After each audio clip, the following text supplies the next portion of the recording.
Meron na ako Swerte mo noon naman, eh. may ate kang nagbibili sa'yo ng ano. May ate ka bibili sa'yo ng gift. Tapos sisisigawan mo pa eh. Sana akong mapilian at saka pupunta na sa girls.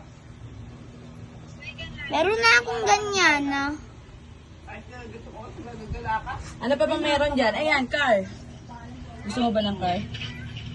O, car daw gusto niya. Gusto ko na pupunta sa mga car section eh. Wala ka bang drone dyan, makita? Talaga mami, naglolo ko ba?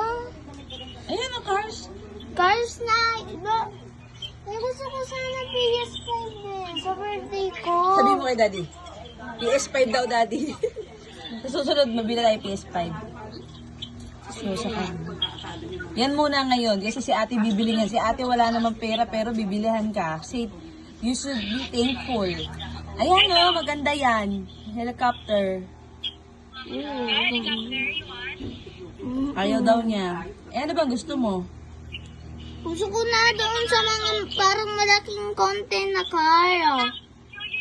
Eh, na nga yung car na malalaki. Malaki ng konti.